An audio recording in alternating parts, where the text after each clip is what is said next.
you're going to, as of right now, this moment, you're going to focus entirely on one thing. Getting so good you cannot be ignored. Now, what do I mean by that? Getting so good that you deliver results for yourself, deliver results for other people. I would just tell you, every business owner on the planet is looking for people that can help them grow their business. That's it. They care about one thing and one thing only. Can you deliver results? So the good news here is, you can always count on humans to be selfish. And I don't mean that in a bad way. I mean, they're passionate about the things that they're passionate about. They're trying to accomplish the things they're trying to accomplish. And if you can show how you can help with that, people are gonna want you no matter what. I don't give a shit if you have a college education. Like, that is so irrelevant to me. A college education merely tells me that you've been formally trained. It doesn't tell me if you're actually good. Now, on a resume, it can be very powerful, because I'll look at that in a shorthand, I'll say, oh shit. Like, they probably are ahead of somebody that doesn't have those things. But if you're out in the real world getting results, I'm all for that. And let me tell you how fast you can convey that with something. Like, if I'm like right now, hey everybody, by the way, PS, if you're a director of marketing, we want to hear from you, especially if you understand content marketing. So I think most people in this community know that Jared has moved up to San Jose. I don't do remote employees. He's chasing his own thing. That guy was amazing. And I'm super heartbroken that he left. But now we're looking for somebody to replace him with. And what I look for is, I look for people that have done shit. I actually don't even look at their college education. I don't even scan that far down in the resume. I just want to know, what are you doing? What have you accomplished? And like, can you put together a what is the word I'm having a stroke. Comprehensive isn't the word, but I'm gonna stick with it. Cohesive, there we go. Can you put together a cohesive, coherent resume, which you'd be shocked how few people actually can.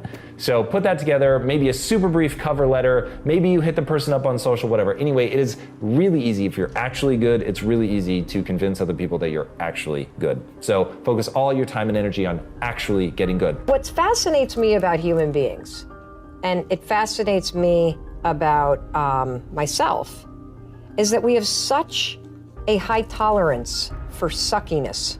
Isn't it crazy? As long as the suckiness is a routine.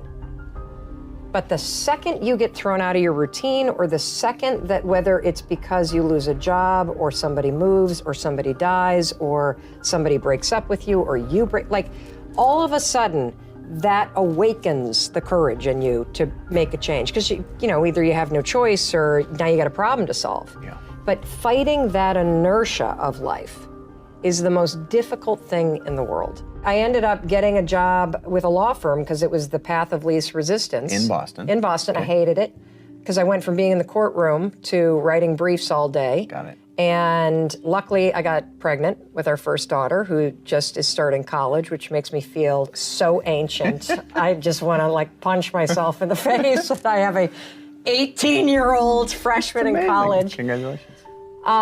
Thank you.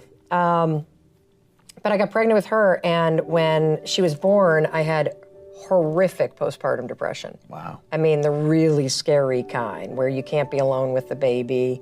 You're on crazy meds that turn you, not the kind you take recreationally. Yeah. Like, these are the kind that like turn you into a zombie. And it was a really scary thing. And I when I kind of came out of the 8-week trance of that, I looked up at Chris and said, I've made a decision. And he said, okay, what would that be?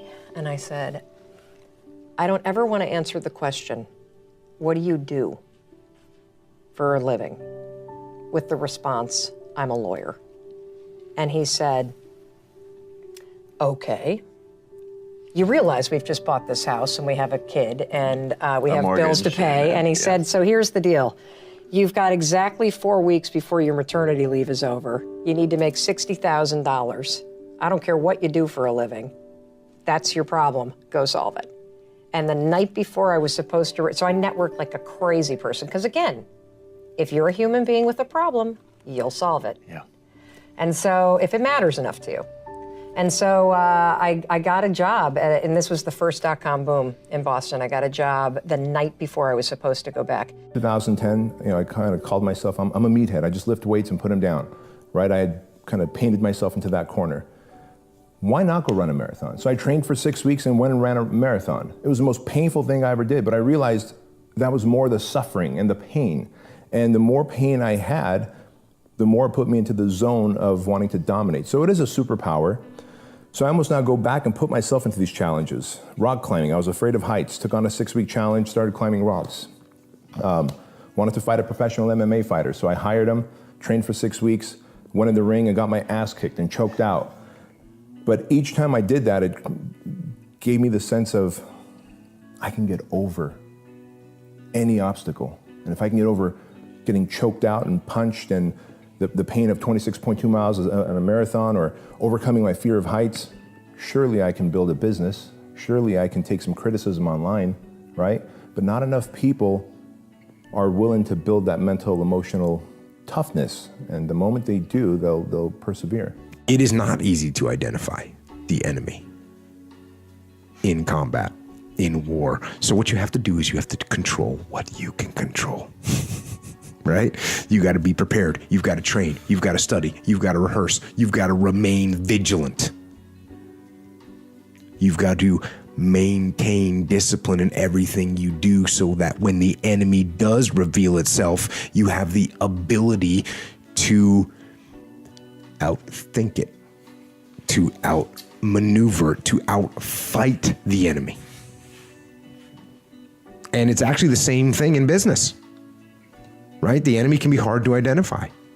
Your competitors aren't broadcasting their next move.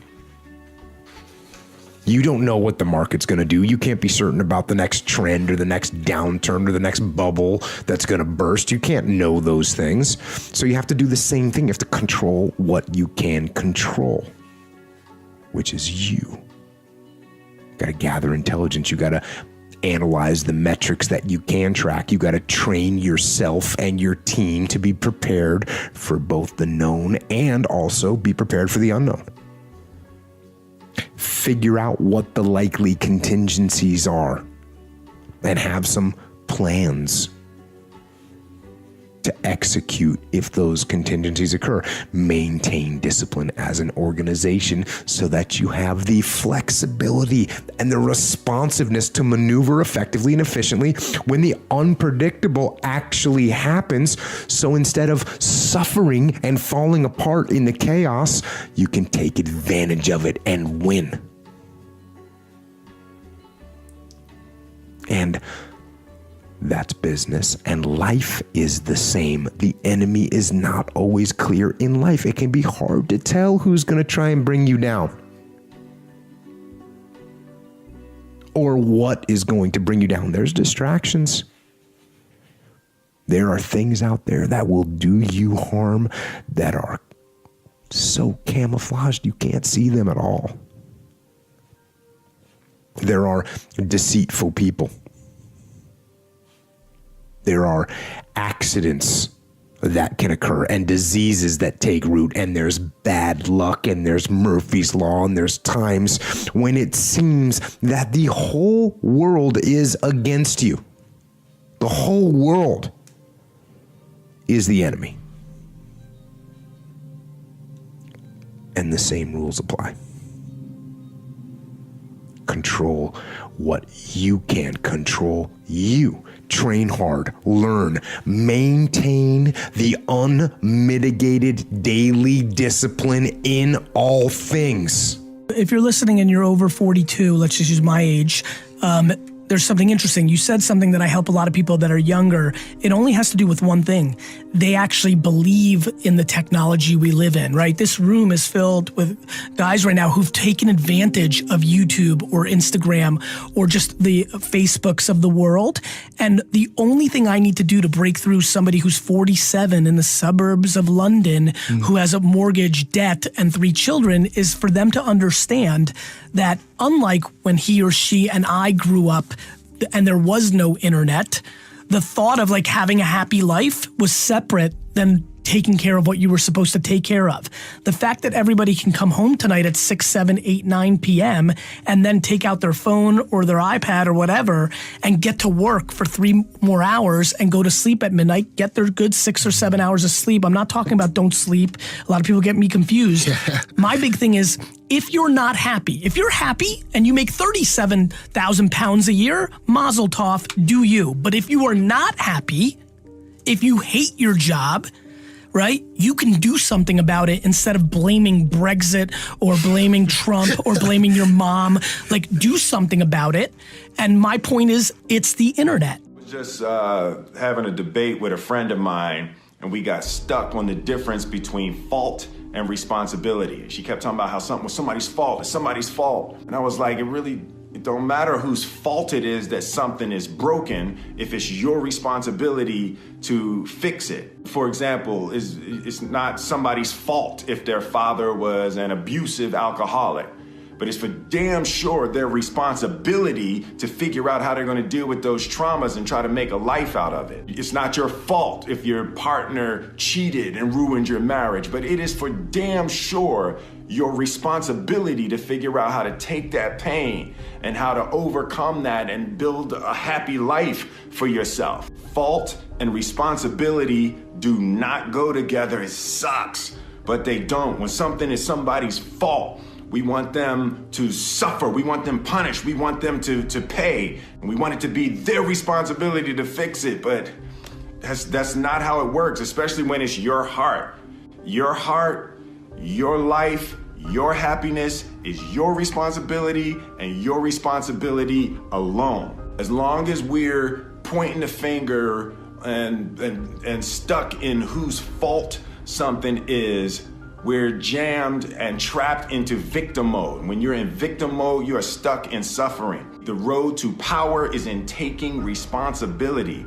Your heart, your life, your happiness is your responsibility and your responsibility alone. The thing that I do at my company that is very unusual is that we are completely unreasonable, without reason, we don't use, yes, I'm logical, okay, yes, I'm a sane person, but when it comes to achieving a target, we do it with, we abandon reason and logic. We don't talk about, yeah, but. We never start, yeah, but, or no, we can't, or we couldn't because, or it didn't happen because. Anytime you're making sense of why something didn't work, we don't have the budget, we can't do that because, yeah, but we're different, you are being reasonable.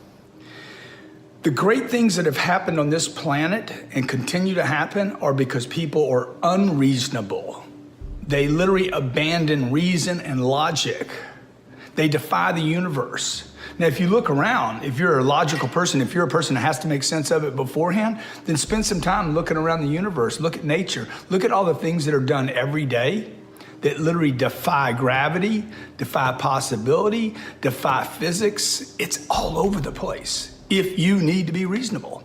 Now, in my case, I don't need to be reasonable because there's enough cases of super successful people doing things that are amazing, whether it was a manufacturing, a new product, or whether it was Steve Jobs coming back to Apple and turning that company around. Every day, look at Amazon. Look what Amazon has done. Okay, now you look at it, you're like, dude, that's a no-brainer. Make all products available online. Now it's a no-brainer. Now it's like, it's so logical. Look at Velcro. Velcro was like, God, I should have thought of that. See, but beforehand, it was completely out of reason that you could stick things together because they scratch one another. You understand what I'm saying? So look, this is what I want you to try. Try this in your life. It's gonna be very difficult. It's one of the most difficult things I do is being unreasonable because all the people I'm surrounded by are trying to make sense of why they can't do something. Quit making sense of why you can't do something and become unreasonable until you do something. Spend a lot of time talking about mindset from the standpoint of think positive so positive things happen. And I do believe in having a positive mindset, obviously. Mm-hmm. I think that the actions that you take are way more important in terms of developing that mindset. Yeah. But we don't spend enough time on what you were just talking about, which is understanding how the automatic nature of worrying about stuff all day long, how that is making you less money, how it is making you less happy, how it is disconnecting you from your spouse, how it is keeping you unhealthy, and how it is a habit that robs you of joy and opportunity and power. And it is one of the easiest habits to break. Number one, your life happens in 5-second windows. Number two, in 5 seconds, you can control what you think, you can decide what you're going to do, and you can change absolutely anything, which changes absolutely everything. And so the 5-second rule is a mind trick. That's all that it is. A fancy way to call it is it's a form of metacognition, but it's basically a hack. It's a cheat code. Okay. And the way that it works, and this is the challenge with getting it out there, is that it sounds so profoundly stupid, like a gimmick, that it took a while for people to actually take it seriously. I get that. And to really stack up the science to make, anybody that interacts with it go, holy shit, like this actually works. Yeah. So here's what it is. Basically, the moment you catch yourself hesitating or doubting or starting to worry or about to chicken out or shrink or shut up or whatever it is that you're about to do that is shrinking your power, you just go 5, 4, 3, 2, 1. You count backwards, 5, 4, 3, 2, 1. What happens when you do that? Don't do it out loud because it'll scare somebody, like a psycho. And I mean, 5, 4, 3, 2, 1. I'm talking. Yes, exactly. No. My turn. Yes, exactly. Although I say it's so simple that people This use is it a with their Saturday Night kids. Live skit in the making, right here. Totally. I can see this. I would love that because that means I've really made it. True. Your kids will use it on you. So my kids will use it on me. So if I have a certain tone that comes out, I'll hear my 12-year-old go 5, 4, 3. Watch that tone, Mom. Just or Mom, 5, 4, 3, 2, 1. I thought you were going to go to the gym. Yes. So by counting backwards, the kind of cheat code that you're doing in your mind is you are interrupting what are called habit loops that get encoded in the central part of your brain. And you are starting up the prefrontal cortex. It's a little trick that causes focus. And it's a lot like having a mantra because you're shifting gears. But the thing about having a mantra is, and I suppose that as you count backwards more and more and more, you become used to it, but it becomes a habit that triggers action. So what you do is you go 5, 4, 3, 2, 1, cut off this part of the brain, awaken this part of the brain, and then move. And what happens with the counting backwards is there's nowhere to go after 1. And your mind is socialized in a countdown situation to go. Yep. And so counting up won't work because you can keep Go going. forever. And you do it in many aspects of your life, so it's actually not something that requires any focus. I kept my job at McKinley, and part-time I started in the financial services industry and started to build a team of people and started to get my licenses and that transition. And I struggled like every upstart entrepreneur does. Well, it takes like 3 to 5 years until you really get a few clients, In any business, I don't care if it's financial services, tech, dry cleaners, entrepreneurs, the first 5 years is just full of false starts. Yeah. You get it going, then you don't. You get it going, you take a step forward, you take 3 back. It's constant false starts. It's constantly thinking you have it going. It's constantly negotiating in your mind the price you're paying. Is it worth it? Should I quit? Should I give in? I spent the first 5 years daily contemplating quitting. Yeah. All the time. Because it's not fun. It wasn't fun. And there's just a part of you, I think, in anything you're doing when you're struggling, is this really for me? Is this my destiny? Should I be doing this? And we misread failure from some sign. Is this a sign I shouldn't be doing it? Is this a sign I am, not cut out for this? Instead of looking for signs that you can win, right? And so I spent the first 5 years literally trying to find ways to quit.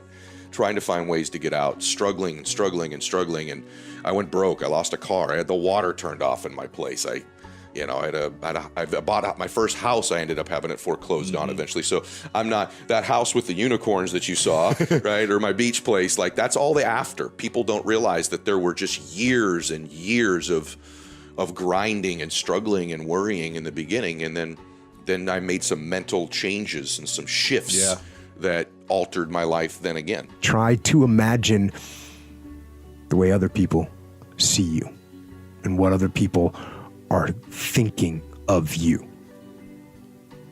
And one place where this happens, and it definitely happened to me, is when I started put in charge of things, I started thinking about other people's perspectives.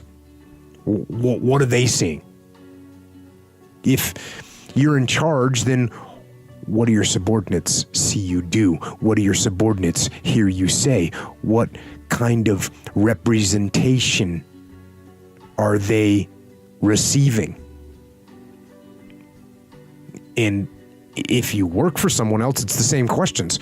What does the boss see me do? What does the boss hear me say? What kind of representation am I making of myself to my boss?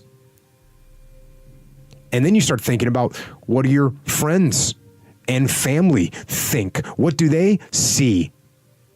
What do they hear? And so the question becomes, how well do you represent yourself? What shortfalls do you have? Now, when you first start looking, it's like you're looking at an overgrown lawn. There are some big, obvious problems, so you do a broad, just kind of general cut of the grass. You fix some of the big, easy problems that are obvious. And once you've done that, once you've gotten rid of some of those big, obvious problems, you notice some more detailed problems. So then you handle them. And once you've got those handled, you see even smaller and more detailed issues. So you start trying to fix them. And that's what you do with yourself. You continually detach, and then you look, and then you refine, and then you detach, and then you look, and then you refine, and then you detach, and then you look, and then you refine. That's what you do. That's how you get better. And that process doesn't stop. It can't stop, because if you stop refining, then the weeds grow back, and the next thing you know, you can't see yourself anymore. And when you can't see yourself anymore, when you stop looking at yourself, then you accept anything. And that's wrong. Don't accept the faults. Don't give yourself the benefit of the doubt. You've got to be your own harshest critic and hold the line. I think if you're average, you play into the situation. You know what I'm saying? So like, let's say it's perceived as negative. Like you go there, you know, you go with, oh, he hating on me or she hating on me. I'll give you a prime example. When I was average, I saw my wife's treatment of my gift as opposition. Like, yo, she ain't supporting me. You know what I'm saying? Like, yo, I'm out here speaking. You know what I'm saying? Like, every time I speak, she critiquing me. You know, she never said nothing positive about my presentation. Like, every time I get off stage, if it's the best that I thought I ever did, she like, well, you should have done this. You shouldn't have said that. Like, come on, you know better than that. You didn't. And I'm just like, yo, what's up? Like, where's the support? You know, that was average. You know, great was she going to work when I'm working on becoming a motivational speaker. You know, she going to work every day. So she's supporting you.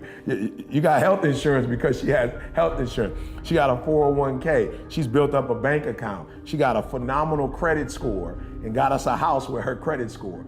You understand what I'm saying? You know, but when I was average, it was like, you're not doing what I want you to do. But when I became great, I realized, yo, I already got 40 people that just said that was a phenomenal message. You don't get better by people telling you what you did right. You get better by watching the film. You get better by critiquing yourself. So here's a person who's brave enough to critique me because somebody else might have thought the same thing, but they weren't gonna say nothing to me about it. You know what I'm saying? So just looking at the situation like, yo, don't look at it. Average people look at, you know, what it is. They don't critical think. They don't analyze. They don't unpack. You know what I'm saying? Like they just see that's blue and not go deeper into, well, actually, that could be whatever it is, yellow and purple, whatever colors make blue. Like, this is what this really is. So for me, average, taking everything as it was, you know, victim, phenomenal, victor, and seeing possibilities, seeing beyond, you know, what's surface. That, to me, that's one of the characteristics that determine a person who's average versus somebody who's great. This idea that you don't ever start. You stay trapped in your head. And if you feel paralyzed, if you've been spinning the same ideas over and over and over again, then you know what I'm talking about. You see, many of you are thinking way too big. You're attaching way too much pressure on the things that you're interested in. Until you start blogging about fashion, you won't even know if you like it. So thinking that you have a dream about doing it and thinking that you have this grand plan that you're going to do it full time, it is a complete and utter waste of your time to be dreaming that big. And let me tell you why. Because oftentimes, if you're the kind of person like Vicky that's getting trapped up here, the bigness of what you're thinking about is what's stopping you. What I want you to do if you're in Vicky's situation is I want you to stop dreaming and I want you to just start doing small things. I want you to go back to curiosity and less into crushing your big goals. The thing about life and business and success is that you have to be willing to start. And for people that procrastinate, starting is the hardest part. For people that worry, for people that think too big, starting is the hardest part. Folks that study procrastination talk about the fact that the only way to beat procrastination is to create what they call a starting ritual, which is a way to push yourself to get started. Because all the research shows that if we can push you to get started on something, you'll likely keep going. When we came to America, we were poor and broke, the way I looked at it, because we would always run out of money before run out of month. We decide, do we do without electricity or gas? Because some months we couldn't afford to pay both.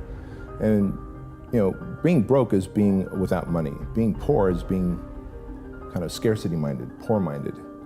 And we just realized that money's for the rich. Money's for the Americans. It's for the people who were born here, who went to college. And that's how I grew up. And later, Jim Franco taught me that, hey, you know what? You can't be scarcity-minded. You have to live in abundance. You have to understand that people just want a solution to a problem and they don't care about the color of your skin, about the level of your education. They want a solution to a problem. So he taught me, he had to break all these old patterns that I had, right? What were some of the patterns? Some of the patterns were that money's for the white folk and not for the foreigners. You actually thought? Yeah, I really, because that's how it was. Because every time we went and got more food stamps, it was all foreigners. There was no white people in line, at least not in the parts of Santa Ana that I was raised. And so I felt that money was for the people who were telling us to leave this country, go back to your own country. And that also puts a chip on your shoulder, right, against them. And so I guess I had some reverse racism towards white America. Now I realize for no apparent reason. There was a couple of idiots in every culture, I imagine, right? But so that was one pattern that I had. Another pattern that I had was that being proud to be blue collar. Like my dad was like, and he still says this, work is holy. And I believe that work is holy. But the fact that he had so many jobs, a paper route, pumping gas, worked at a pizzeria. And so because of that mindset, blue collar, we were always this blue collar mentality. And I took pride in being blue collar. Another pattern Jim Franco had to break was like, dude, be white collar. Don't use the shovel, sell the shovel. I'd never heard that phrase before. I'm the guy that took pride in, I could dig a deeper hole, a deeper trench, I could outwork you, but that's still trading time for dollars. And so to be able to break those limiting belief systems that I had, to me was huge. And all of a sudden I realized I'm no longer poor-minded. I may end up broke again. I do really well now, but I may make one or two bad decisions with my money or my investment and end up being broke again, but I'll never be poor. And I know how to get back from broke because I know how to add value to society, solve problems in exchange for money. But I'll never be poor again. And poor is a state of mind of feeling out of control, scarcity-minded, taking pride in being blue collar. No one should ever take pride in being blue collar, period. You've got a brain, you've got a solution to a problem that people want to pay for. Put it out there. So when you say scarcity-minded, abundant-minded, what do you mean? Well, a scarcity-minded person says, uh-oh, someone else opened up a gym, across the street from me, they're gonna put me out of business, I better charge less, right? The abundant-minded person says, someone else opened up a gym across the street from me, I better out-service them, outwork them, out-social media them, right? So the scarcity-minded person is always, the sky is falling, the Chicken Little mentality, oh my gosh, if Trump goes into office, then we're all screwed. Oh my gosh, if Hillary goes into office, then we're all screwed. I don't care who's in office anymore. I control my own economy. The economy can crash and go back up and back down again. I will find a way. As Tony Robbins says, I'm built for winter. I just didn't know it. And so more people need to be abundant-minded in that if the economy crashes, I just have to deliver more value and create this category of one about myself. If competition shows up, I have to outservice them, outwork them, out-social media them, versus shrivel up and die. Quick note out to all of you out there that believe that an open mind is important, which, by the way, I agree with you. I agree an open mind's important. You know the old saying, the mind is like a parachute. It won't work if it's open. But I want you to add one piece to that. If that parachute is wide open, you're falling straight to the ground. You understand what I'm saying? If it doesn't open, if the mind doesn't open, you're in trouble. If it opens too wide, you're a dead man bouncing or a dead woman bouncing. My point to you is this, okay? Most people do actually have an open mind. The problem is many people, they have a mind that's wide open with no filters, no gates, no protection. You listen to everyone. You listen to everyone on Facebook, everyone on Instagram. You listen to your uncle, your aunt, your mom, your dad. When the mind's too open, you get too much data and you go into confusion. I think everybody has fear all wrong. People have so many theories about fear. They talk about, oh, well, I'm afraid of success. No, I'm afraid of failure. I'm afraid of intimacy. I'm afraid of heights. I'm afraid of this. I'm afraid of that. I'm afraid of the other thing. There's actually only two fears. Only two. And if you're in sales, which you are, or even if you're not, life is about persuading people. Life is about influencing people. And fear is the invisible force that will make you ineffective at that. It will stop you. Now, I love J.K. Rowling as an example. I mean, we all know the Harry Potter series, but what a lot of people don't know about her, she talks a lot about fear. She struggled with major depression. Do you know she was unemployed and she wrote the original idea for Harry Potter on a napkin while she was on state benefits? She was then rejected by 12 publishing houses. And this, by the way, was after she was divorced, bankrupt, and a single mom of a kid. Pushed herself, pushed herself, pushed herself. She talks a lot about fear and about failure. Well, you know, we know the moral of the story. She just kept going. Of course she was afraid. But she had the good kind of fear, not the bad kind of fear. What I had to understand was that you're not in competition with anybody but yourself. So those grudges, you know, those reasons that you may give yourself for motivation ultimately are you know, they're pointless. Right, okay, I got you. Yeah. I'm mad at you. I'm gonna prove you wrong. All right, well, when I prove you wrong, then what happens? Yeah. Like, what happens now? then? Prove me right. Yeah, it's like there is no winning that. So I had to understand that if I'm going to stay true to what I feel that I can do, then I need to be the one to convince myself that this is what I'm supposed to be doing. But a lot of people, Kev, don't have that bounce back. That's why you don't have a lot of people that, you know, make it to a certain successful point in life. Because a lot of people can give up. It's easy to give up. You know, Hell it's yeah. easy. It's the easiest thing in the world to do. I'm done. I ain't going. Oh, yeah. I ain't gonna keep going. Yeah, I don't feel like going to work. I'm done. Yeah, man. It's easy. It's very easy. But what's hard is going, yo, yesterday I got nothing from working as hard as I could. Nothing happened from that. I'm gonna do the same thing again today, but I'm gonna try to go harder. That's the hardest thing in the world. To get up every day and give 100% and be in the same position that you were each day, but mentally know that you're trying and trying and trying. That's a real grind. What advice do you have the person to up their ambition? Just up their ambition. Yeah, well, you got to quit saying nonsensical stuff like, you know, I'm happy where I'm at and we're good, we're all good, you know. Business is good. Everything's good. Yeah. I'm better off than Yeah. somebody in that. You got to quit comparing yourself to other people. Yeah. You got to quit talking like the middle class. Yeah. Like you've somehow arrived because somebody in Iran is suffering. Yeah. You know, you're good until you're not. There's nobody watching that gives enough money to charity. Yeah. Okay, everybody watching should be able to give $1 million a year to charity, but you can't. You know why you can't? You would if you could, but you can't because you didn't. Yeah. You didn't produce enough, because by the way, it's not your money anyway. Yeah. Somebody Just a else game. gave you the money, Yeah. and you pass it on. Most of you are like, I'm really charitable, I'm really good, but you never do enough. Why? Because you never had enough. Yeah. And so because you didn't produce enough, because you didn't work enough, because you didn't expand enough. So I would just say to people, look, have some loftier goals. If you're in politics, the media, the tech industry, working as an entrepreneur or a teacher or a construction worker or a caregiver, you know the problems we are all facing. And I urge each one of you to ask yourselves, what do we do now? That's a big question. What is it in your life that you think you cannot accomplish? Or what is it that people have said that you cannot do? Wouldn't it feel really good to prove them all wrong? You know, everybody wants to say, okay, well, here go 10 steps to, okay, Lewis said do 8, E.T. said do 9. You know, this person says this to 12 steps, and everybody's trying to get the steps without the mentality. It's like, okay, maybe you don't need all 9, or maybe you don't need all 8, maybe you need 4, maybe you need 12. I don't know. But I think sometimes they see what we do and say, if I can duplicate that, just like exactly how he's done in the book, exactly how, and it's like, yo, you have a story.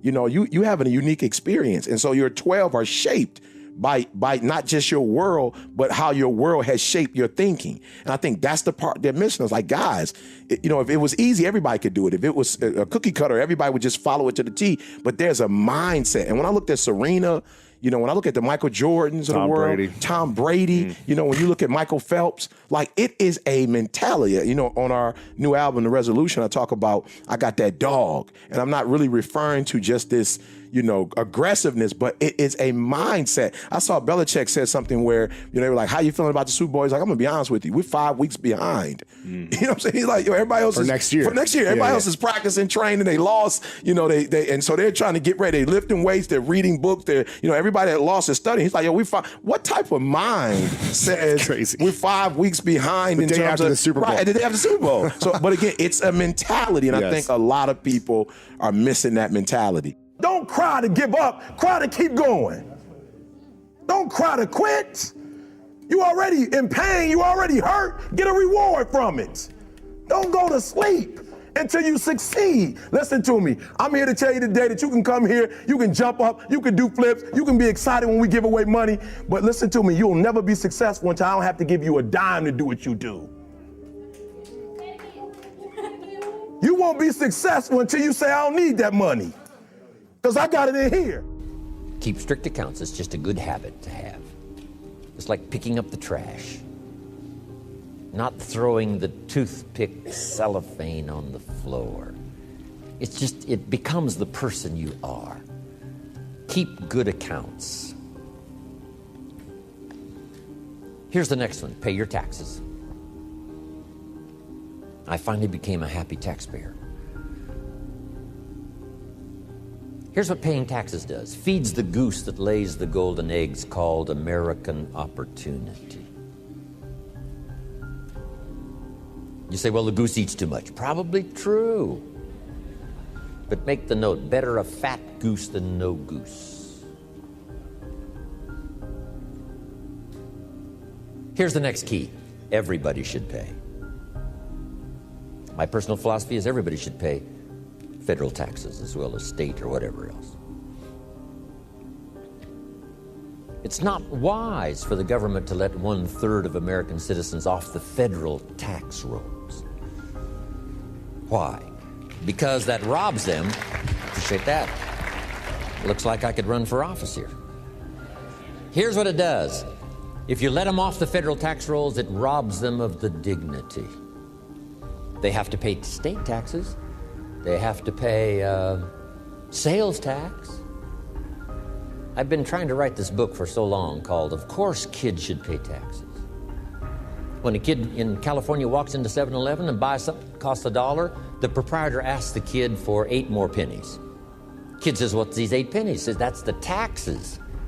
The kid says, I'm only 8 years old. And the proprietor says, congratulations, you're my youngest taxpayer. Give me the money. Should kids pay taxes?